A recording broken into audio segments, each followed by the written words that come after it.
സമകാലിക കലാമേളയായ കൊച്ചി മുസിരീസ് ബിനാലയ്ക്ക് തയ്യാറെടുത്ത് ഫോർട്ട് കൊച്ചി.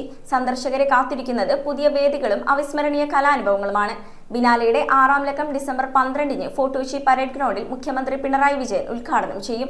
25-ലധികം രാജ്യങ്ങളിൽ നിന്നുള്ള കലാകാരന്മാരുടെ സൃഷ്ടികളോടെ ഒരുക്കുന്ന ഈ മേള സന്ദർശകർക്ക് പുതുമയും വൈവിധ്യവും നിറഞ്ഞ കലാനുഭവങ്ങൾ സമ്മാനിക്കും. ഇന്ത്യയിലെ ആദ്യത്തെയും ദക്ഷിണേന്ത്യയിലെ ഏറ്റവും വലുതുമായ സമകാലിക കലാമേളയായ കൊച്ചി മുസിരീസ് ബിനാലയുടെ 6ാം ലക്കത്തിന് ഡിസംബർ 12-ന് തുടക്കമാകും. വൈകിട്ട് 6-ന് ഫോർട്ട് കൊച്ചി പരേഡ് ഗ്രൗണ്ടിൽ മുഖ്യമന്ത്രി പിണറായി വിജയൻ ബിനാലയുടെ ഔദ്യോഗിക ഉദ്ഘാടനം നിർവഹിക്കും. നിഖിൽ ചോപ്രയും HH ആർട്ട് സ്പേസും ചേർന്ന് ക്യൂറേറ്റ് ചെയ്യുന്ന ഈ രാജ്യാന്തര പ്രദർശനത്തിൽ 25-ലധികം രാജ്യങ്ങളിൽ നിന്നുള്ള 66 ആർട്ടിസ്റ്റ് പ്രോജക്റ്റുകളാണ് ഉൾപ്പെടുത്തിയിരിക്കുന്നത്. കൊച്ചി ബിനാലെ ഫൗണ്ടേഷന്റെ ആരംഭത്തിൽ ഉണ്ടായിരുന്ന ഒരു തീരുമാനം, Kochi biennale always it will be open curated by artist curated biennale. ലോകത്തിലെ ആദ്യത്തെ മൂവ്മെൻ്റ് ആയിരുന്നു എന്ന് തോന്നുന്നു ഇങ്ങനെ ഒരു തീരുമാനം. കലാകാരന്മാർ ക്യൂറേറ്റ് ചെയ്യുന്ന കലാപ്രദർശനങ്ങൾ നടത്തണം എന്നുള്ളൊരു തീരുമാനം. ഇന്ന് 2025-ൽ നമ്മൾ ബിനാലെ തുടങ്ങിയിട്ട് ചിന്തകൾ നടന്നിട്ട് 15 വർഷമായിട്ടുണ്ടെങ്കിൽ നമ്മൾ 6ാമത്തെ എഡിഷനിലാണ് ഇപ്പോൾ നിൽക്കുന്നത്. നമ്മൾക്ക് പാൻഡമിക് സമയത്ത് ബിനാലെ ചെയ്യാൻ കഴിഞ്ഞിരുന്നില്ല. ഏതായാലും കമ്മിങ് ബാക്ക് ടു ഈ ഒരു വർഷത്തിന് ശേഷം 2025-ന് ശേഷം 24-ലായിരുന്നു ബിനാലെ നടക്കേണ്ടിരുന്നത്.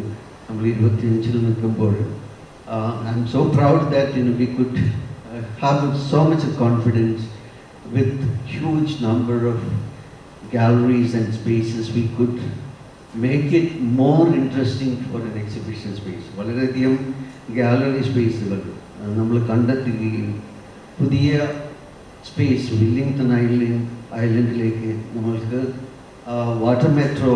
പുതിയ വാട്ടർ മെട്രോ തുടങ്ങിയിട്ടുള്ള തൊട്ടടുത്തുള്ള വെയർ ഹൗസാണ് നമ്മൾ ഓൾമോസ്റ്റ് 100 മീറ്റർ ബൈ 20 മീറ്റർ ഇത്രയും വലിപ്പമുള്ള വെയർ ഹൗസിലാണ് ഒരു വേദി. 22 പ്രൊജക്റ്റുകളാണ്, 22 സൈറ്റുകളാണ് നമ്മൾ for learning. We kept 22 sites for learning. This 22 സൈറ്റ്സിൽ പ്രധാനപ്പെട്ടത് Kochi Muziris biennale curated by Nikhil Chopra and HH art spaces. December 12-ന് ആരംഭിക്കുന്ന പ്രദർശനങ്ങൾ 110 ദിവസത്തിന് ശേഷം മാർച്ച് 31-ന് സമാപിക്കും. കൊച്ചി ബിനാലെയുടെ പ്രോഗ്രാംസ് ഡയറക്ടർ മാരിയോ ഡിസൂസയുടെ നേതൃത്വത്തിലുള്ള പ്രദർശനങ്ങളും പരിപാടികളും കൊച്ചിയുടെ സവിശേഷ ഭൗമ സാംസ്കാരിക പാരമ്പര്യത്തെ മുൻനിർത്തിയുള്ള വൈവിധ്യമാർന്ന ചർച്ചകൾക്ക് വേദിയാകും.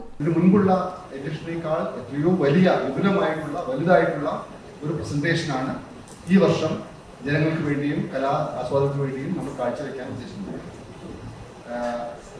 അത് മുൻപുള്ള ഇതിനേക്കാൾ ഏകദേശം ഇരട്ടിയോളം വെന്യൂസ് വർദ്ധിപ്പിക്കുകയാണ്. 22ഓളം വേദികളിലായിട്ടാണ് ഈ എക്സിബിഷൻസ് വരാൻ പോകുന്നത്. അതിന് പുറമെയാണ് 7ഓളം വേദികളിൽ നമ്മളോട് അനുബന്ധമായിട്ടുള്ള കൊളാറ്ററൽ എക്സിബിഷൻസും വരുന്നത്. അങ്ങനെ 29ഓളം വേദികളിലുള്ള എക്സിബിഷൻസാണ് ഈ ബിനാലയുടെ ഭാഗമായിട്ട് വരുന്നത്.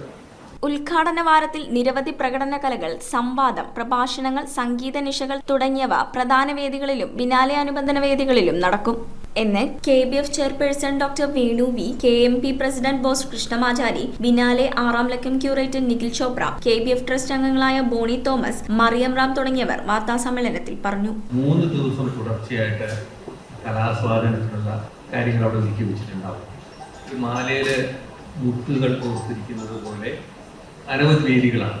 ഒരു വേദിയിൽ അവിടെയുള്ള കാര്യങ്ങളെല്ലാം കണ്ടു കഴിഞ്ഞാൽ അടുത്ത വേദിയിലേക്ക് പോവാം, അടുത്ത വേദിയിലേക്ക് പോവാം. അങ്ങനെ കൊച്ചിയിലും മട്ടാഞ്ചേരിയിലും അനവധി വേദികൾ ഒരുക്കി വെച്ചിരിക്കുന്നു. Historically, the only problem area for the Biennale has always been money and finances. We've always wanted to be donor-led. We don't want this to become commercialized and become sponsorship-led. So as such, the first job we had was to set up a steady stream of finance which would support the foundation and allow the foundation to present the Biennale and also do all the other outreach programs. News Bureau, Kochi.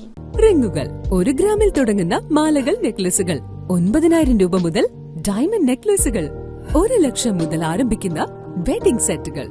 കൂടാതെ നിങ്ങളുടെ പഴയ സ്വർണത്തിന് ഏറ്റവും ഉയർന്ന മൂല്യവും. Maharaja gold and diamonds,